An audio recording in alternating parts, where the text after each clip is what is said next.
দর্শক বন্ধুরা, ঝটপট নাস্তা কিভাবে বানানো যায় তার রেসিপি নিয়ে এসেছি আজকে। কিভাবে খুব সহজেই এই রেসিপিটি বানিয়ে ফেলতে পারেন। ঘরে যা আছে তা দিয়ে আপনারা বানিয়ে ফেলতে পারুন। দেখুন কি সুন্দর একটি রেসিপি। আশা করি অবশ্যই আপনাদের ভালো লাগবে। একটি মজাদার একটি রেসিপি, এটি খেতে খুব টেস্টি, একটি মজাদার।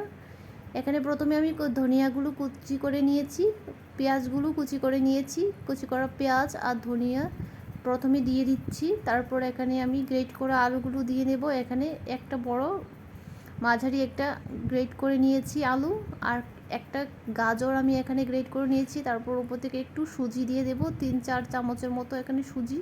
তারপর উপর থেকে বেসন দিয়ে নিচ্ছি, একটু স্বাদ মতো লবণ, তারপর একটু জিরার গুঁড়ো আর একটু হলুদের গুঁড়ো দিয়ে ভালো করে মিক্স করে নেব।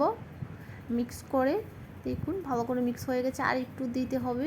তার বেসন আর একটু দিয়ে দিচ্ছি। দিলে এখানে বেসন আধা কাপের মতো দিয়ে দিয়েছি, দিয়ে ভালো করে মেখে নিয়েছি। দেখুন কি সুন্দর মাখাটা ভালো হয়ে গেছে, সুন্দর মাখা হয়ে গেছে। এখন হাত দিয়ে ভালো করে গোল গোল করে বড়ার আকৃতি বানিয়ে নেব। এক এক করে এখানে আমি সবগুলো বড়ার আকৃতি বানিয়ে নিচ্ছি, যাতে সুবিধে হয়, ভাজতে সুবিধে হবে। এখন আমি উপর থেকে সাদা তিল ছড়িয়ে দেব, উপর থেকে সাদা তিল দিয়ে দেব, যাতে দেখতে বড়াটা ভাজলে দেখতে খুব সুন্দর হবে, একটা সুন্দর একটা কালার চলে আসবে। তার জন্য এখানে আমি উপর থেকে তিল দিয়ে নিয়েছি। এখন বড়াটি আমি কম আঁচে এখানে ভেজে নেব, কড়াইতে দিয়ে নিচ্ছি। বড়াগুলোকে হালকা এবং মিডিয়াম ফ্লেমে আমি এটাকে ভেজে নেব। ও এখন উল্টে দেবো, এক পিঠ হয়ে গেছে, এখন উল্টে দিচ্ছি। দেখুন তিলগুলো দেওয়ার সাথে সাথে একটা কি সুন্দর একটা কালার চলে এসেছে উপর থেকে, আর উপর থেকে দেখতেও কত সুন্দর লাগছে, খেতে খুব টেস্টি হবে। আশা করি আপনাদের খুব ভালো লেগেছে।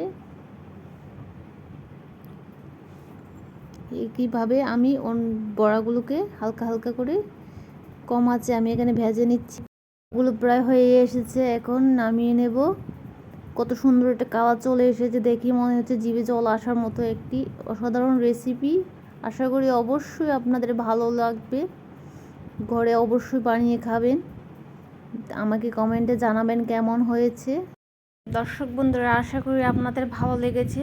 তাহলে like, comment, share and subscribe করে দেবেন, পাশে থাকবেন।